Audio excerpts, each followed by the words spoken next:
Welcome back to another explainer. Focused learners. Today, we're diving right into the fascinating world hidden inside your very own pantry. I want you to picture something for a second. Think about that little jar of cinnamon sitting in your kitchen cabinet right now. You know the one. You probably sprinkle it on your oatmeal, maybe stir a quick dash into your morning coffee, or bake it into those holiday treats. It's just a common, mundane staple, right? Well, what if I told you that by the end of this explainer, you are absolutely never going to look at that little brown stick the same way again? Because what if a spice sitting in your kitchen right now was once literally worth more than gold? I know it sounds like a massive exaggeration, but historically, this totally everyday pantry staple was considered an absolute priceless treasure. It launched massive global trade wars, it was shrouded in total secrecy, and it commanded a price tag so high that only the ultra-elite of the ancient world could even dream of affording it. So we're going to unpack the incredible biography of this ingredient, tracing its wild journey all the way from ancient tombs to modern-day laboratories. Section 1. Worth more than gold, Ancient Egypt and the Ebers Papyrus. It's honestly incredible how entirely different their use of cinnamon was compared to how we use it today. The ancient Egyptians absolutely were not using cinnamon for baking. Instead, if we look at the Ebers Papyrus from around 1550 BC, we see it was deeply, deeply sacred. It was a core ingredient in highly prized sacred perfumes, and, get this, it was actually used in the embalming rituals of the pharaohs. Just think about the gravity of that for a second. That tiny little stick you have sitting in your spice rack was once so precious, so revered, that it was literally placed inside the golden tombs of kings to preserve them for all eternity. But as we move forward in history, things take a turn into intense mystery and deception. Section 2. The Giant Bird Myth. Protecting a monopolized trade. For centuries, Arab traders controlled the entire global supply of cinnamon, and to keep their monopoly safe, they kept its true origins a heavily guarded secret from Europe. Actually, scratch that. They didn't just keep a secret. They invented an absurd, completely fantastical myth. You've got to hear this quote from the Greek historian Herodotus, around 440 BC. Traders literally told Europeans that cinnamon is collected from giant birds' nests on cliffs so high no human could climb them.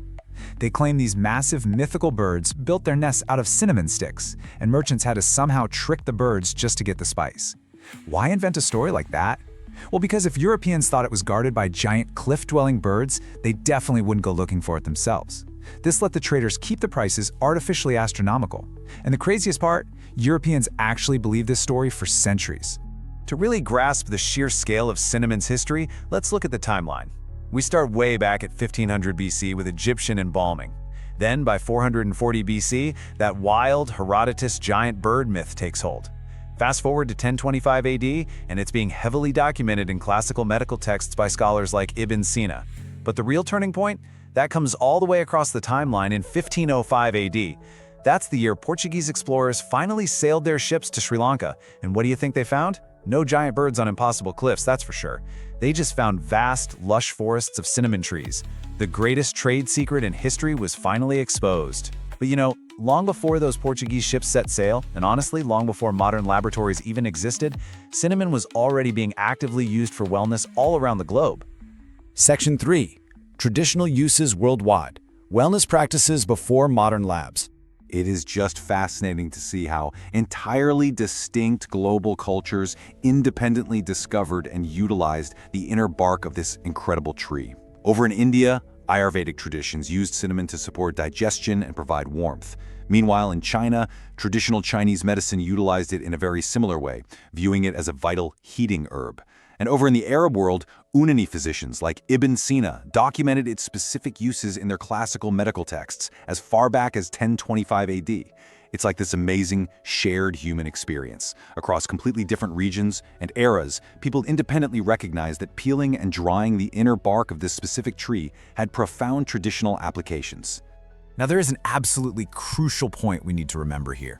Traditional practices passed down through generations are not the exact same thing as modern scientific proof. It is so important that we clearly separate historical, cultural applications from peer-reviewed clinical evidence. Look, just because something has been done for thousands of years doesn't automatically mean it's been scientifically proven in a modern context. So we really have to look at what happens when we take this ancient spice and put it under a modern microscope. Section 4. Modern Science and Evidence. What the lab tells us. So the first major scientific finding is rooted in antioxidants. And antioxidants are simply compounds that help fight oxidative stress in the body. Essentially, they're the good guys helping to protect your cells from damage. And the science on this specific point is exceptionally strong.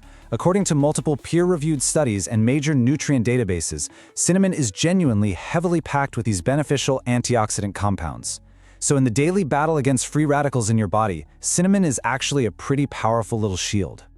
But when we get into the topic of blood sugar, well, the picture gets quite a bit more complicated. The current scientific consensus regarding cinnamon's ability to support healthy blood sugar levels, particularly for folks with type 2 diabetes, is honestly quite mixed. Since some early studies in the Diabetes Care Journal, certain research has shown modest beneficial effects. However, subsequent studies have turned around and shown very little effect at all. So, as impartial reporters of the data, we just have to acknowledge that the research here is totally ongoing. It definitely shows promise, but it is by no means definitive. And that naturally brings us to some really practical differences in safety concerns that every single one of us should know about. Section 5. Ceylon, Cassia, and safety. Myths versus facts. Okay, let's start by emphatically debunking a really dangerous medical myth right out of the gate. Cinnamon does not cure diabetes. That is absolutely false. The actual fact is that it may support blood sugar management for some people, but it must strictly be used alongside and never ever instead of proper medical care and prescribed medication.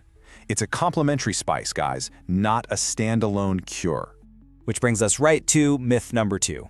The idea that all cinnamon is exactly the same. It is not.